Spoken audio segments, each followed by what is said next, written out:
कल सुबह crime branch के 1 दर्जन अफसर दिल्ली के मुख्यमंत्री अरविंद केजरीवाल जी के घर पहुंचे। क्राइम ब्रांच का एक तथाकथित नोटिस लेके पहुंचे। कहते हैं कि ये नोटिस हम दिल्ली के मुख्यमंत्री अरविंद केजरीवाल जी के हाथ में ही देंगे। आज सुबह वही आधा दर्जन क्राइम ब्रांच के अफसर मेरे घर पहुंचे। 2-3 घंटे तक वहां पे इंतजार किया। कभी अंदर गए, कभी बाहर गए, कभी घर के पीछे के दरवाजे पे गए, कभी आगे के दरवाजे पे आए। कहते हैं जी क्राइम ब्रांच का नोटिस है और नोटिस सीधा मंत्री जी के हाथ में देंगे।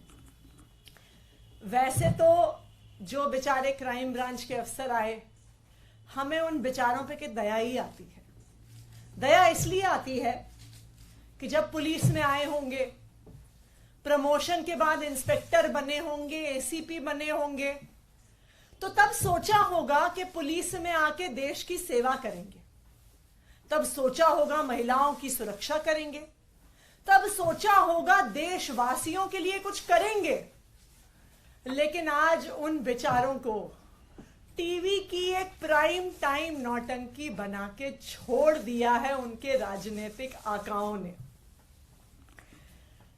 जब वो बेचारे दिल्ली पुलिस वाले, क्राइम ब्रांच वाले बार बार कहते हैं, कल जैस्मिन जी की उनसे सीएम रेजिडेंस के सामने कुछ बातचीत हुई नोटिस को लेके, तो कहते हैं नहीं नहीं नहीं नहीं नहीं, हम मीडिया के सामने नहीं बात कर सकते, हम मीडिया के सामने नहीं बात कर सकते, अंदर आओ, हम मीडिया के सामने नहीं बात कर सकते।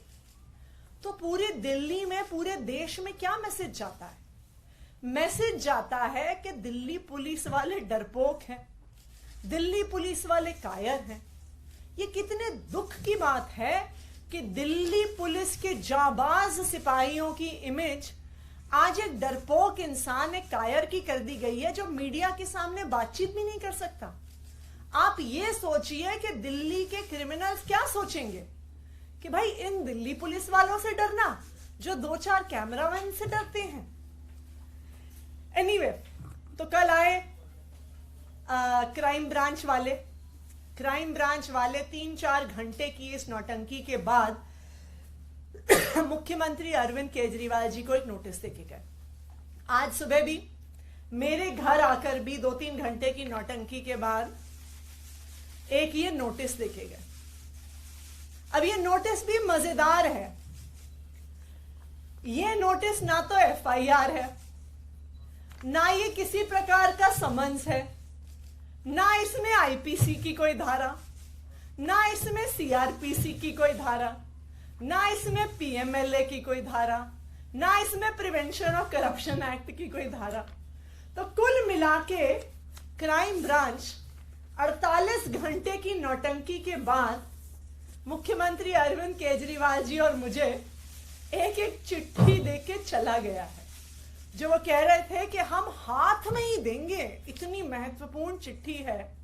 मैं कई बार सोचती हूं कि हमारे तो घरों में कभी अमेज़न वाले आते हैं, कभी फ्लिपकार्ट वाले आते हैं, कभी सरकारी कर्मचारी डाक की फाइलें लेके आते हैं। तो ये तो स्वाभाविक बात है कि वो फाइलें, वो डिलीवरी ऑफिस में ही छोड़ी जाती है।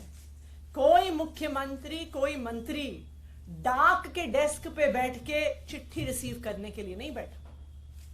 लेकिन जो कल हुआ वो उन पुलिस वालों की गलती नहीं है, उनके राजनीतिक आका हैं जो हमसे कुछ सवाल पूछना चाहते हैं। तो वो हमसे पूछना चाहते हैं कि आखिरकार किसने आम आदमी पार्टी के विधायकों को ऑफर दिया।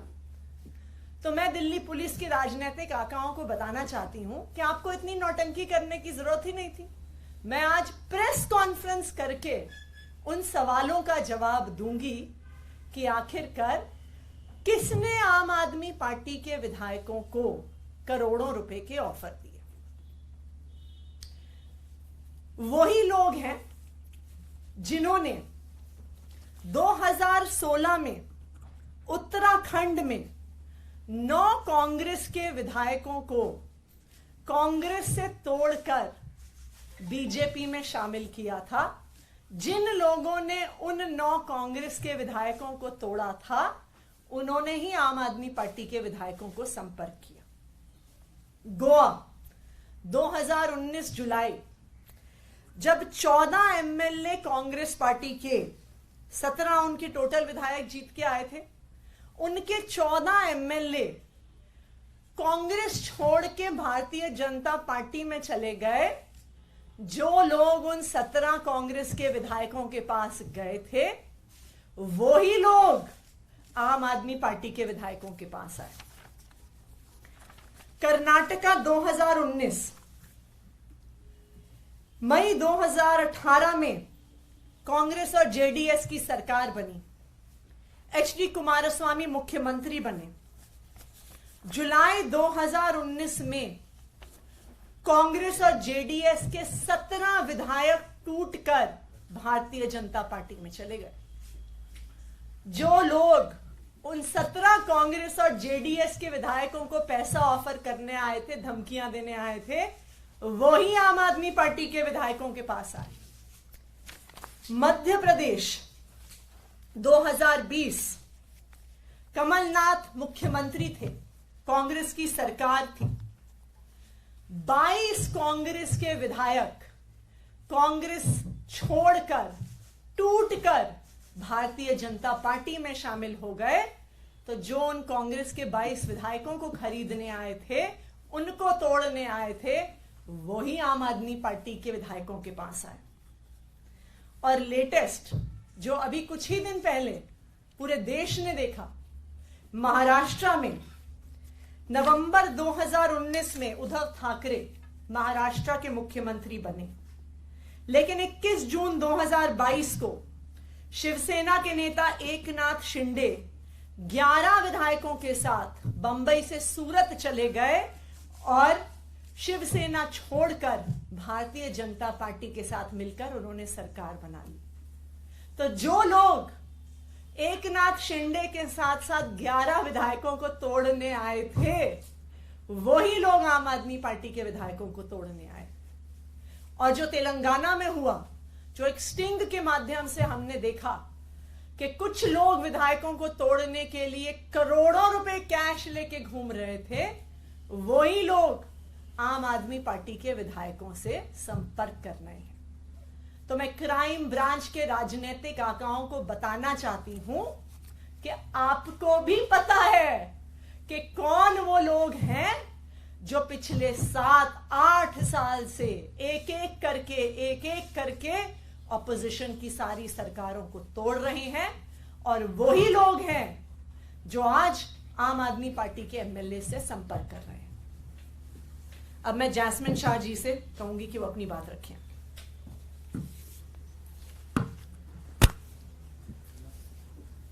दोस्तों, आप सबने कल देखा कैसे मुख्यमंत्री अरविंद केजरीवाल जी के आवास के बाहर जब क्राइम ब्रांच, दिल्ली पुलिस के क्राइम ब्रांच के दर्जन करीब ऑफिसर, जिसमें कई सीनियर ऑफिसर खड़े थे, उनकी टीम पहुंचने के पहले सारी मीडिया वहां पे पहुंच गई थी। किसने बताया मीडिया को? भाजपा ने बताया। मतलब भाजपा को पता चल जाता है कि अभी क्राइम ब्रांच मुख्यमंत्री आवास पे पहुंचने वाली है। आज मंत्री आतिशी जी के यहां क्राइम ब्रांच के वही दर्जन ऑफिसर पहुंच जाते हैं। उससे पहले 2 दर्जन मीडिया वाले पहुंच जाते हैं। और फिर वहां पर 5 घंटे, कल मुख्यमंत्री आवास के बाहर 5 घंटे ये क्राइम ऑफिसर अपना सारा काम काज छोड़कर केवल खड़े रहते हैं और कहते हैं नहीं जी, हमें तो मुख्यमंत्री जी से मिलना है।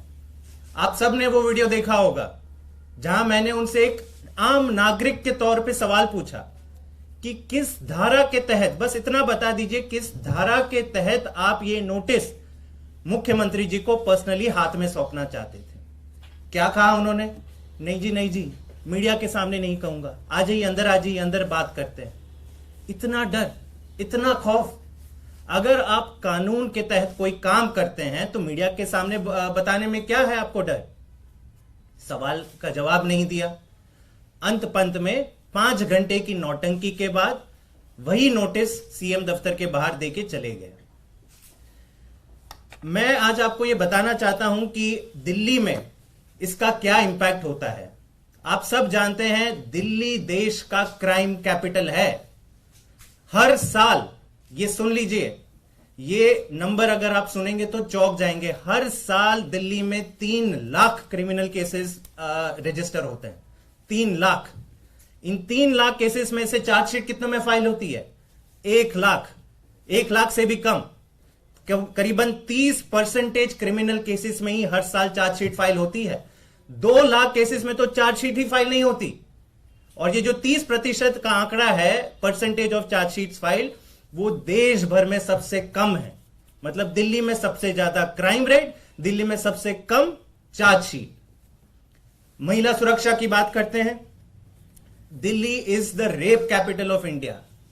वुमेन क्राइम्स अगेंस्ट वुमेन में दिल्ली का अव्वल नंबर आता है। सारे मेट्रोपॉलिटन सिटीज का अगर आप हिसाब किताब लगा दें तो highest number of crimes against women Delhi में पिछले साल पाए गए 14,158। सीनियर सिटीजन्स की बात करें, सारे देश में सबसे ज्यादा क्राइम अगेंस्ट सीनियर सिटीजन्स कहां रजिस्टर होते हैं? दिल्ली में रजिस्टर होते हैं 1,315 पिछले साल, जो उसके पहले के साल से भी ज्यादा था। क्राइम अगेंस्ट चिल्ड्रन की बात कर लेते हैं। बच्चे कितने सेफ हैं दिल्ली में? दिल्ली में देश भर में highest crime against children report होते हैं हर साल। पिछले साल कितने रजिस्टर हुए? 7,400। और ये हर साल ये आंकड़े बढ़ते जाते हैं। हर साल दिल्ली के टोटल क्रिमिनल केसेस जो भी रजिस्टर हो रहे हैं वो बढ़ते जा रहे हैं। लेकिन दिल्ली पुलिस के क्राइम ब्रांच क्या करती है? बीजेपी के मुख्यालय से कॉल नहीं आया, दर्जन ऑफिसर भेज दो मुख्यमंत्री के घर पर, 5 घंटे उनको खड़े रहने दो, मीडिया के सामने नौटंकी करेंगे, भंगड़ा करेंगे कि आओ हमें शूट करो, हम यहां पे खड़े हैं। और नोटिस का आधार क्या है? जैसे अतिशी जी ने कहा, ना कोई आईपीसी की धारा मेंशन्ड है, ना सीआरपीसी, ना कोई समन्स, ना एफआईआर। एक कोरे कागज पे एक नोटिस या खत लिखकर कह रहे हैं कि नहीं हमें तो मिलना है। तो क्या मुख्यमंत्री और मंत्री दिल्ली सरकार के सारे अपना कामकाज छोड़ दें, केवल और केवल डाकिया का काम करें कि अपने घर के बाहर खड़े रहे कि आइए दिन भर आइए, जो भी खत लेंगे हम आपको पर्सनली सौंपेंगे? हमारी बीजेपी से गुजारिश है, दिल्ली पुलिस के राजनीतिक आकाओं से गुजारिश है कि ये नौटंकी करना बंद करें, दिल्ली के लोगों की सेवा करने दें। दिल्ली के क्राइम ब्रांच के पुलिस ऑफिसर का कोई इसमें दोष नहीं है। हमारी पूरी तरह से दया है उनके साथ। वो जब आए थे पुलिस फोर्स में तो ये जरूर सोच के आएंगे कि देश की सेवा करेंगे, महिला सुरक्षा पर काम करेंगे, किडनैपिंग रोकने में काम करेंगे, मर्डर को रोकने में काम करेंगे। लेकिन होता क्या है, सुबह 8 बजे कॉल आ जाता है कि जाओ आज पूरी दिन मीडिया के लेके जाओ और सीएम के बाहर आप सीएम के घर के बाहर आप ये खड़े रहो रास्ते पे। दुख होता है और मेरी हाथ जोड़ से विनती है कि क्राइम ब्रांच को उसका राजनीतिकरण ना करें, उनको जनता की सेवा करने में छोड़ दें। अतिशी जी, अभी जैस्मिन बता रहे थे कि सबसे कम केस रजिस्टर होता है दिल्ली में, लेकिन आप लोगों ने जो आरोप लगाया है उस पर भारतीय जनता पार्टी कह रही है कि सबूत नहीं देंगे तो आपके ऊपर में केस रजिस्टर होने वाला है और जवाब आपको इस बार देना ही पड़ेगा। क्या है सबूत, वो बता क्यों नहीं रहे आप लोग? देखिए, हम तो बता रहे हैं कि कौन लोग आए थे। हम तो बता रहे हैं कि वही लोग आए थे जो गोवा में गए थे, वही लोग आए हैं जो कर्नाटका गए थे, वही लोग आए हैं जो तेलंगाना गए थे, वही लोग आए हैं जो मणिपुर गए थे, वही लोग आए हैं जो अरुणाचल प्रदेश गए थे।